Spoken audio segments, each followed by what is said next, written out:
Hello दोस्तों, मैं हूं केमिकल इंजीनियर गुरु, लेके आऊँ फिर से एक नया वीडियो। इस वीडियो में मैं बात करने वाला हूं टॉप के इंडस्ट्री किसके लिए? केमिकल इंजीनियर के लिए।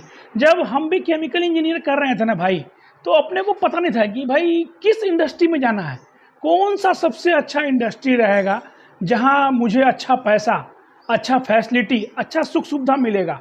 तो आज मैं इस वीडियो में वो टॉप का जो इंडस्ट्री है ना, मैं 12 साल से इंडस्ट्री में काम कर रहा हूँ। मेरे अकॉर्डिंग जो टॉप 5 इंडस्ट्री है केमिकल इंजीनियर के लिए, जहाँ पर सबसे ज़्यादा अपॉर्चुनिटी, सबसे ज़्यादा स्कोप, सबसे ज़्यादा कैरियर ग्रोथ मिलता है। देखिए, इसमें मैं उस कंपनी के बारे में नहीं बताऊंगा। अगर आप केमिकल इंजीनियर हैं, अगर आप पब्लिक सेक्टर में चले गए ना, तो पब्लिक सेक्टर का जो भी इंडस्ट्री है केमिकल इंजीनियर के लिए, जैसे इंडियन ऑयल है, भारत पेट्रोलियम है, ओएनजीसी है, ब्रह्मपुत्र क्रैकर है, कोल इंडिया लिमिटेड है, गेल है, ये सब कंपनी को मैं नहीं काउंट करूंगा, क्योंकि ये सब जो कंपनी है ना, ये सब महारत्न कंपनी सब है।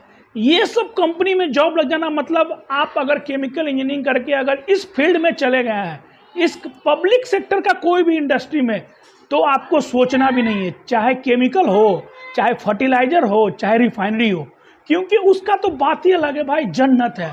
अगर आप केमिकल इंजीनियरिंग करते हैं ना, तो पब्लिक सेक्टर की इंडस्ट्री में अगर मौका मिल गया तो आपका लाइफ सेट है, लाइफ टाइम सेट है, तो आपको कभी लाइफ में जॉब चेंज भी नहीं करना है। लेकिन आज मैं उसके बारे में बताऊंगा, अगर जिसको नहीं मिलता। देखिए, गवर्नमेंट सेक्टर, जो पब्लिक सेक्टर की जो वैकेंसी होती है ना, लिमिटेड वैकेंसी रहती है, बहुत कम वैकेंसी रहती है, 1 2 3 4 वैकेंसी आती है, वो भी आपको गेट का एग्जाम देने के बाद बहुत अच्छा रैंक आता है, 300 400 के अंदर आता है, तब ये कंपनी में आपको अपॉर्चुनिटी मिलती है। तो बाकी लोग कहाँ जाएंगे भाई? मेरी तरह जो एवरेज बच्चे थे, जिसको कॉलेज से पब्लिक सेक्टर गेट क्वालिफाई नहीं कर पाए, तो वो बच्चे क्या करेंगे? तो वो सब सोचते हैं कि मैं इस इंडस्ट्री में जाऊं, चाहे डिप्लोमा केमिकल हो या बीटेक केमिकल हो, तो कौन सा सबसे अच्छा इंडस्ट्री है जहां पे मुझे कैरियर ग्रोथ मिले, अपॉर्चुनिटी मिले, टाइम टू टाइम मैं जॉब चेंज कर सकूं। तो ये डिसीजन लेना बहुत इंपॉर्टेंट है। तो आज मैं आपको वो इंडस्ट्री जिसमें सबसे ज़्यादा स्कोप है, अपॉर्चुनिटी है, तो मैं बताऊंगा। तो इस वीडियो को पूरा अंत तक देखें, और हमारे चैनल में अगर नए हैं भाई साहब, तो हमारे चैनल को थोड़ा सब्सक्राइब कर दीजिए, हमें फॉलो कर दीजिए, लाइक कर दीजिए। देखिए, कोई भी केमिकल इंजीनियर अगर करना चाहते हैं या कर रहे हैं, तो सबसे पहले आपको ये माइंड में सेट करना पड़ेगा कि आगे जाके मुझे जॉब करना है, या मास्टर करना है, एमटेक करना है, या तो रिसर्च करना है, या तो प्रोफेसर बनना है। अगर सोच लिया है कि मुझे जॉब ही करना है, तो आप स्टार्टिंग से ये माइंड सेट कीजिए कि मुझे गेट क्वालिफाई करना है, और गेट क्वालिफाई करके मुझे पीएसयू सेक्टर में ही जॉब लेना है। उसके लिए अभी से ही प्रिपरेशन करना है, या तो किसी इंस्टीट्यूट में जाके अच्छे से प्रिपरेशन करना है। ठीक है, अगर आपका गेट नहीं हो पाया, ठीक है, आपने एग्ज़ाम दिया, नहीं हो पाया, तो क्या करना है? तो वो बच्चे क्या करेंगे? तो सबसे पहला टारगेट रखिए, अगर आप अच्छे कॉलेज में एडमिशन लिए हुए हैं या नहीं लिए हैं, तो लेने से पहले अच्छे कॉलेज में जहाँ पर बेटर अपॉर्चुनिटी, बेटर प्लेसमेंट हो रहा है, लाइफ 3 साल का, उसका चेक कर लीजिए। तो अगर सबसे पहला टारगेट रखिए कि मुझे भाई कॉलेज से प्लेसमेंट हो जाना चाहिए, क्योंकि अगर आपका कॉलेज से प्लेसमेंट नहीं होता है तो बहुत प्रॉब्लम है, सैलरी का बहुत प्रॉब्लम रहेगा। अभी आप पूछिएगा कि कौन सा कंपनी में सर जाएं? देखिए, कॉलेज से अगर केमिकल इंजीनियर है, कॉलेज में अगर कोई भी कंपनी आ रही है, चाहे रिफाइनरी हो या फार्मा हो या केमिकल हो, स्टार्टिंग वहां से कर लीजिए। वो जॉब को आप ले लीजिए, वो जॉब को नहीं सोचे छोड़े। उस समय आपको ये नहीं सोचना है कि मुझे रिफाइनरी में जाना है, या फार्मा में जाना है, केमिकल में जाना है। देखिए, आउटसाइड जॉब सर्च करना बहुत मुश्किल है, बहुत मुश्किल है, बहुत स्ट्रगल है। क्योंकि स्टार्टिंग में अगर कोई भी कंपनी आपके इंडस्ट्री में आती है, चाहे फार्मा, केमिकल, तो उसको कोशिश कीजिए कि हमको ये अपॉर्चुनिटी कॉलेज से मिलना ही चाहिए। तो वो आपको अच्छा खासा 3 लाख से लेके 7 लाख, 8 लाख, 10 लाख तक आपको अपॉर्चुनिटी मिलेगी, पैसा मिलेगा। अगर आप ये सोचते हैं कि नहीं, मुझे रिफाइनरी में ही जाना है, अगर आप कॉलेज का कैंपस छोड़ देते हैं, तो ऑफ कैंपस मैं 12 साल से जॉब कर रहा हूँ, बहुत मुश्किल है, पैसा नहीं मिलेगा, जल्दी अपॉर्चुनिटी नहीं मिलेगा। तो सबसे पहला टारगेट रखिए कॉलेज का कैंपस में जॉब लेना। तो अब मैं बात करूंगा जो टॉप का जो इंडस्ट्री है। देख भाई साहब, आप लोग सब सुन लीजिए, जो केमिकल इंजीनियर के लिए जो सबसे अच्छा इंडस्ट्री होता है, जिसमें सैलरी सब पैसे के लिए काम करते हैं, रिफाइनरी इंडस्ट्री है। रिफाइनरी इंडस्ट्री में बहुत ज़्यादा अपॉर्चुनिटी है, बहुत ज़्यादा पैसा भी है, चाहे गवर्नमेंट सेक्टर की रिफाइनरी हो या प्राइवेट सेक्टर की है। तो टॉप में यहाँ पे प्राइवेट सेक्टर में देखिए सबसे बड़ा रिफाइनरी तो रिलायंस ही आता है। रिलायंस माय ड्रीम कंपनी, जहाँ मैंने काम किया 5 साल। तो रिफाइनरी में सबसे बड़ा रिफाइनरी आप मान लीजिए जिसमें बहुत ज़्यादा अपॉर्चुनिटी मिलती है और बहुत ज़्यादा पैसा भी मिलता है। रिफाइनरी का एक्सपीरियंस लेके आप अगर रिफाइनरी का एक्सपीरियंस लीजिएगा तो आपको गल्फ में अच्छा खासा पैसा मिलेगा, अच्छा खासा अपॉर्चुनिटी मिलेगा। हाँ, लेकिन उसके लिए आपको 5 से 6 साल, 7 साल, 10 साल का एक्सपीरियंस चाहिए। तो आपको गल्फ में, कतार में, सऊदी में, दुबई में बहुत सारा अपॉर्चुनिटी मिलेगा, ओमान में। अगर रिफाइनरी का एक्सपीरियंस है, रिफाइनरी का एक्सपीरियंस रिलायंस में अगर अपॉर्चुनिटी मिलता है, रिलायंस में अगर काम करने के बाद आपको रिफाइनरी का एक्सपीरियंस लेके आप इंडिया से बाहर भी जॉब कर सकते हैं। केमिकल में भी कर सकते हैं लेकिन उसका कम अपॉर्चुनिटी मिलता है।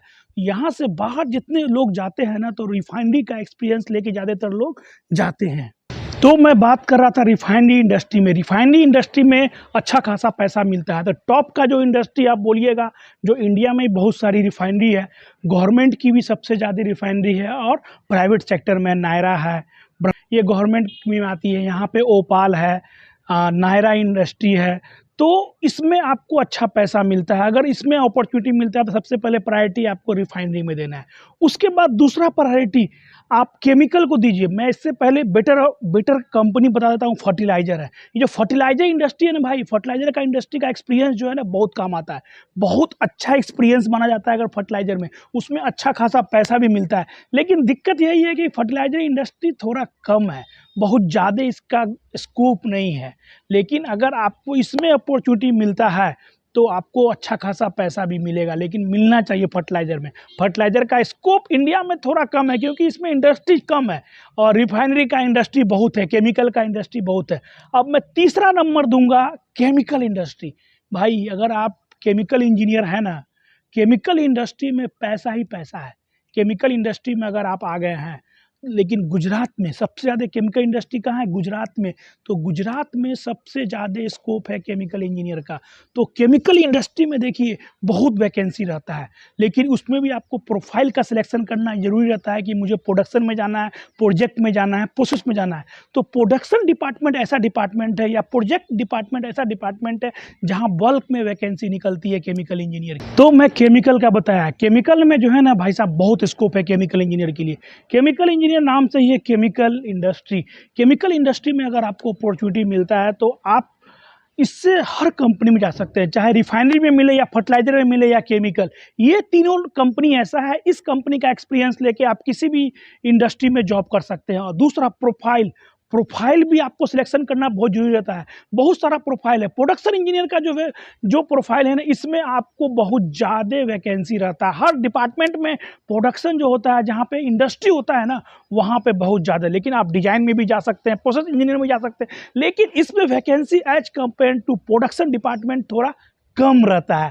तो आप प्रोफाइल का भी सिलेक्शन करना आपके लिए बहुत ज़रूरी है। ऐसा नहीं कि अच्छी कंपनी पकड़ लिए और ऐसा प्रोफाइल चेंज कर लिए, पकड़ लिए जहाँ पे आपको स्कोप नहीं मिल रहा है आगे। जैसे आप प्रोसेस में जाते हैं, प्रोसेस का भी अच्छा डिमांड है, अच्छा अपॉर्चुनिटी मैं मानता हूँ। लेकिन प्रोसेस इंजीनियर जो किसी भी इंडस्ट्री में रहेगा, 1 या 2 3 रहेगा।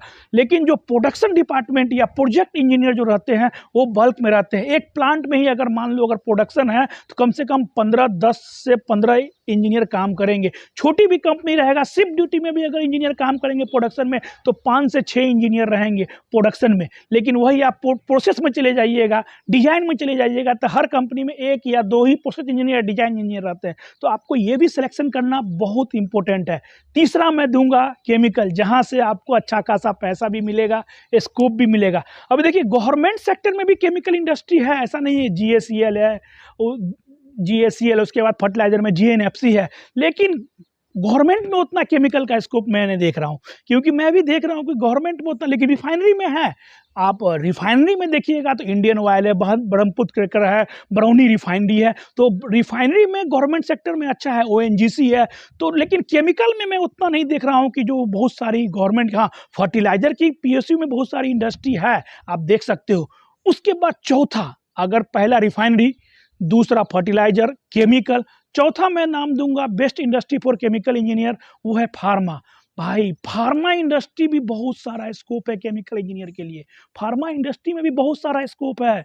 ऐसा नहीं है कि हाँ सबसे ज़्यादा वर्कलोड इसमें है, लेकिन as compare to refinery chemical, जो फर्टिलाइजर और के कंपेयर में जो फार्मा में जो है ना थोड़ा पैसा कम है, सैलरी ग्रोथ भी कम है।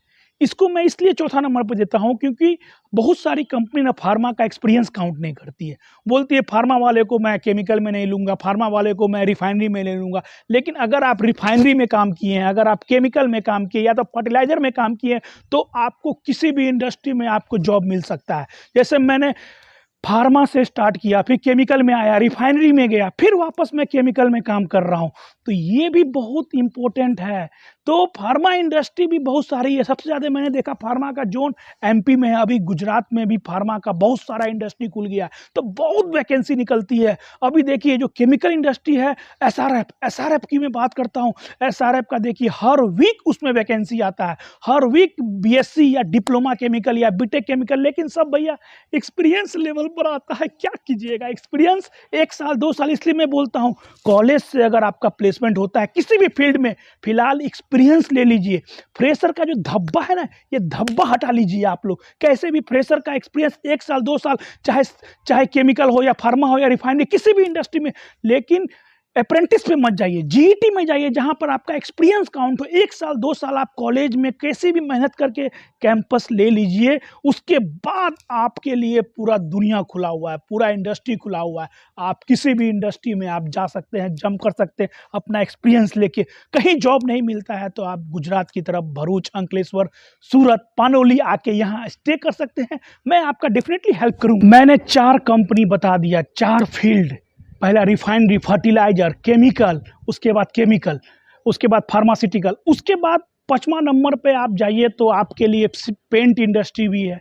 पेंट इंडस्ट्री में भी केमिकल इंजीनियर काम कर सकते हैं, सीमेंट इंडस्ट्री में भी काम कर सकते हैं, और ये पेस्टिसाइड इंडस्ट्री में, टायर इंडस्ट्री में, शुगर इंडस्ट्री में, कहीं कहीं कपड़े की इंडस्ट्री में भी केमिकल इंजीनियर काम करते हैं। तो देखिए केमिकल इंजीनियर हैं तो आपको हर फील्ड में जहाँ भी कुछ मैन्युफैक्चरिंग हो रहा है, इंडस्ट्री है, वहाँ केमिकल इंजीनियर का डिमांड पड़ता है। तो बहुत सारा स्कोप है भाई केमिकल इंजीनियर का। हाँ सैलरी थोड़ा कम है, ग्रोथ धीरे है as compare to IT sector, लेकिन जॉब की कमी नहीं रहेगी। चाहे डिप्लोमा केमिकल हो या बीटेक केमिकल हो, आपको जॉब तो मिलेगा ही मिलेगा। अगर आप फ्रेशर हैं, बस मैं फ्रेशर के लिए बोलता हूँ, उसको थोड़ा सा प्रॉब्लम होता है अगर आपका कॉलेज से कैंपस नहीं होता है तो। या तो आप गेट का प्रिपरेशन कीजिए। अगर आपका कॉलेज से नहीं होता है ना, हर फ्रेशर को मैं यही रिक्वेस्ट करता हूँ, सबसे बेटर है केमिकल इंजीनियर के लिए गेट का प्रिपरेशन करके पीएसयू सेक्टर में। बार बार मैं यही बोलता हूँ क्योंकि पता है आपको, मैं जहाँ रहता हूँ, जहाँ वीडियो बना रहा हूँ, उसी के 200 कदम पर गेल का टाउनशिप है। भाई गेल का बस देखिए, गेल में जो गवर्नमेंट सेक्टर में भाई साहब जो फैसिलिटी है, जो रहने का, जो फैमिली के लिए जो फैसिलिटी है ना भाई, कोई कंपनी नहीं देती है। डेली मैं गेल का बस देखता हूँ तो मैं भी सोचता हूँ काश मेरा भी कुछ हो सकता है गेल में या ओएनजीसी में, इंडियन ऑयल में। एक्सपीरियंस लेवल पे भी शायद कुछ अपॉर्चुनिटी मिल जाता है, लेकिन जल्दी नहीं अपॉर्चुनिटी आता है एक्सपीरियंस वाले। कभी कभी 1-2 वैकेंसी आती है ओएनजीसी में, एक्सपीरियंस लेवल पे आती है इंडियन ऑयल में, लेकिन उसको सेम एक्सपीरियंस चाहिए, रिफाइनरी का ही एक्सपीरियंस चाहिए, या फर्टिलाइजर में भी एक्सपीरियंस लेवल पर आती है अपर पोस्ट के लिए, तो वो सेम एक्सपीरियंस मांगता है आपका 5 साल 10 साल फर्टिलाइजर या तो रिफाइनरी। और उस पर भी क्या, वो सेम प्लांट, रिफाइनरी का तो भाई सेम प्लांट का एक्सपीरियंस मांगता है। मैंने रिफाइनरी में काम किया, लेकिन अभी मेरा किस्मत नहीं हुआ बाहर जाने का, लेकिन मैंने जो यूटिलिटी में काम कर लिया। मेरा सबसे बड़ा क्या प्रॉब्लम रहा ना, क्योंकि मुझे अपॉर्चुनिटी मिली यूटिलिटी में, मुझे पता नहीं था कि रिफाइनरी में क्या होता है। मुझे यूटिलिटी में मिला, रिलायंस नाम लेके चला गया, मुझे प्लांट का एक्सपीरियंस नहीं मिला। लेकिन यूटिलिटी का भी बहुत स्कोप है। मैंने इफ्लुएंट ट्रीटमेंट प्लांट में, रिवर्स ऑस्मोसिस प्लांट में काम किया, डीमिनरलाइज प्लांट को देखा, तो मुझे भी अच्छा सीखने को मिला रिलायंस में। लेकिन उसका ज़्यादा स्कोप नहीं है इंडिया में। यूटिलिटी में कोई केमिकल इंजीनियर जल्दी कोई हायर नहीं करता, सब जगह मैकेनिकल इंजीनियर रहते हैं। लेकिन बड़े बड़े कंपनी इंडिया से बाहर, मैं वेट कर रहा हूँ कि कब मुझे अपॉर्चुनिटी मिले, कब मैं दुनिया देखूँ। यार मुझे भी इंडिया से बाहर जाने का शौक है। लेकिन देखिए आपको अगर अच्छा स्कोप, अच्छा सैलरी चाहिए ना, तो आप जो है ना रिफाइनरी, केमिकल, फार्मा, कहीं से भी आप अच्छा स्टार्ट कीजिए एक बार जॉब। उसके बाद देखिए आप कभी दोबारा लाइफ में मुड़ के नहीं देखिए। आपको पता है जब मैंने इंजीनियरिंग किया तो मुझे तो ये भी नहीं पता था कि मुझे कहाँ नौकरी मिलेगा, कौन सा स्कोप है, करियर क्या है। तो मैं तो आप लोगों के लिए कम से कम ये वीडियो भी लेके आता हूँ, जो मैंने अपने लाइफ में जो मिस किया, जो मैं अपॉर्चुनिटी मिस किया, मुझे पता नहीं था। कम से कम आपको तो थोड़ा आइडिया तो लग जाए। आप देखो मेरे जैसा वीडियो आपको शायद ही यूट्यूब पर इस तरह का वीडियो, देखिए मैं अपना रियल एक्सपीरियंस बताता हूँ। बाकी लोग तो काम नहीं कर रहे हैं, मैं तो काम कर रहा हूँ। लोग दूसरे का वीडियो लेके बनाते हैं, ऐसा है वैसा है, लेकिन मेरा रियल एक्सपीरियंस पे वीडियो कि मैंने आपको बताया कि इस स्कोप में जाते हैं, इस फील्ड में अगर आपका सिलेक्शन होता है, रिफाइनरी, फर्टिलाइजर, केमिकल, फार्मास्यूटिकल, तो आपका अच्छा आपका प्रोफाइल होगा। लेकिन उसमें भी देखिए आपको अपना लोकेशन भी देखना है कि आपको किस लोकेशन में आपको नौकरी मिल रही है। आपको प्रोफाइल भी देखना है कि किस प्रोफाइल में आपको नौकरी मिल रही है, प्रोडक्शन में है कि प्रोजेक्ट में है। अगर शिफ्ट ड्यूटी है तो आप शिफ्ट ड्यूटी कर सकते हैं कि नहीं कर सकते हैं। अगर प्रोडक्शन में जाइएगा तो डेफिनेटली आपको शिफ्ट ड्यूटी रहेगा, तो आपको शिफ्ट ड्यूटी कर सकते हैं कि नहीं, वो भी देखना है। कंपनी सेलेक्ट कर लीजिए, ठीक है, लेकिन आपको जब इंटरव्यू में सिलेक्शन होता है तो आपको अपना प्रोफाइल भी पूछ लेना है कि मैं प्रोसेस इंजीनियर में हूँ कि डिजाइन इंजीनियर में हूँ कि प्रोजेक्ट इंजीनियर में हूँ कि प्रोडक्शन में हूँ। क्योंकि बाद में फिर आपको अगर कंपनी अगर कॉलेज से ले जाती है तो जो प्रोफाइल में ले जाएगी तो उस प्रोफाइल में आपको एडजस्ट करना पड़ेगा। हाँ, अगर आपको नहीं एडजस्ट होना है तो आप जॉब चेंज कर सकते हैं, आप दूसरी इंडस्ट्री में ट्राई कर सकते हैं, डिजाइन इंजीनियर। लेकिन देखिए एक प्रोफाइल में अगर आप फंस गए, जैसे मैं स्टार्टिंग से प्रोडक्शन में रह गया, तो मुझे कोई कंपनी भाई डिजाइन में नहीं ले रही है, प्रोसेस इंजीनियर में नहीं हायर कर रही है, प्रोजेक्ट में भी हायर नहीं। क्यों?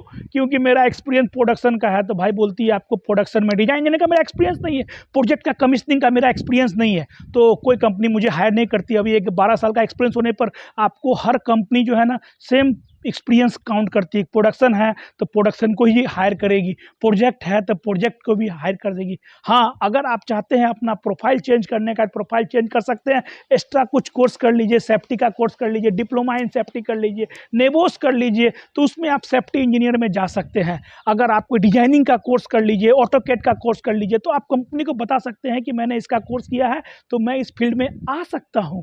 तो ये भी स्कोप, ऐसा नहीं है कि फंस गया, अभी मैं 12 साल हो गया, अभी मैं क्या कोर्स करूँ, इसलिए मैंने दिमाग नहीं लगाया। मैं प्रोडक्शन में ही शिफ्ट ड्यूटी में अभी भी मैं काम कर रहा हूँ।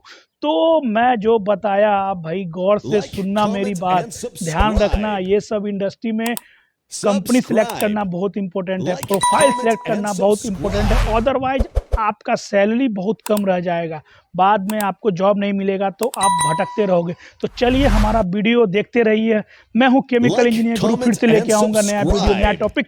तब तक के लिए बाय बाय, अलविदा। और लास्ट में आज सुबह से बहुत बरसात हो रही है, मैं छत पर आ, रिमझिम बारिश हो रही है, फिर भी मैं आके, आज मेरा ऑफ है, जिस दिन मेरा ऑफ रहता है तब मैं वीडियो बनाता हूँ। चलिए हमारा वीडियो देखते रहिए, तब तक के लिए बहुत बहुत धन्यवाद, नमस्कार।